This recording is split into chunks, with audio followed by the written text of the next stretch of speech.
ऐसी भी क्या जल्दी है।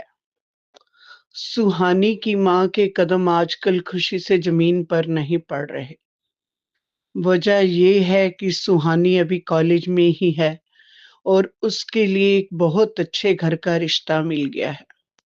सुहानी की माँ अच्छी तरह जानती है आजकल बच्चों के लिए रिश्ते तलाश करना कितना मुश्किल है। अगर बैठे-बिठाए अच्छा रिश्ता मिल गया तो लॉटरी लगने के बराबर है।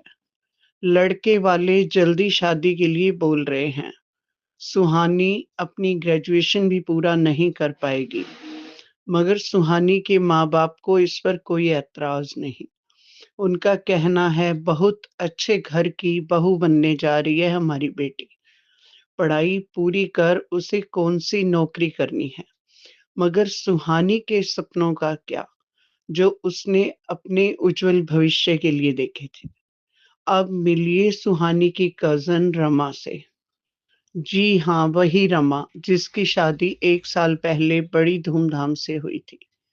सुहानी की तरह उसके लिए भी जब वह कॉलेज में थी बहुत अच्छे घर का रिश्ता आया था। शादी के बाद थोड़े दिन तो सब ठीक रहा, मगर धीरे-धीरे कुछ कड़वी सच्चाइयाँ सामने आने लगी। रिश्ते को निभाने और सँभालने की बहुत कोशिश की, मगर नतीजा डिवोर्स ही निकला। ब्याही हुई बेटी डिवोर्स के बाद घर लौटी, तो कुछ दिन बाद परिवार की हमदर्दी के बाद घर वालों को भी बोझ लगने लगी। रमा धीरे-धीरे चिड़चिड़ी हो गई। सबसे मिलना-जुलना बंद कर दिया, वह डिप्रेशन में जाने लगी थी।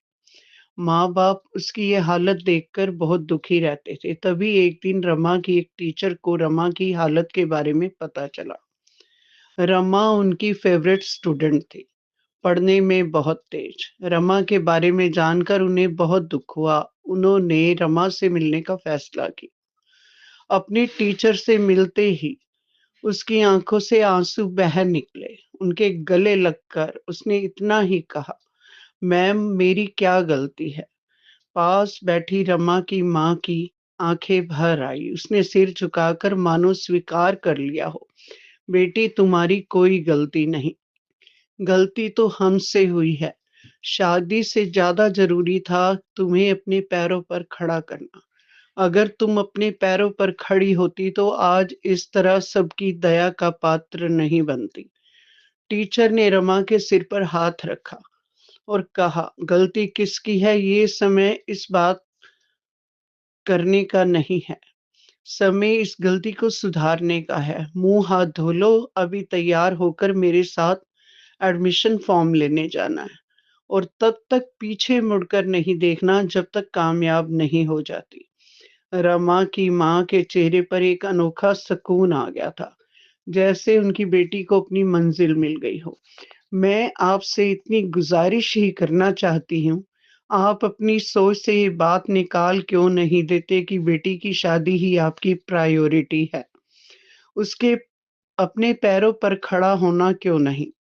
लड़का हो या लड़की, शादी दोनों के लिए जुआ ही है। इस जुए को खेलने से पहले अपनी बेटी को इस काबिल तो बना दीजिए, अगर वह इस खेल में हार भी जाती है, तो ज़िंदगी की लड़ाई की जंग में किसी के सामने सिर ना झुकाना पड़े।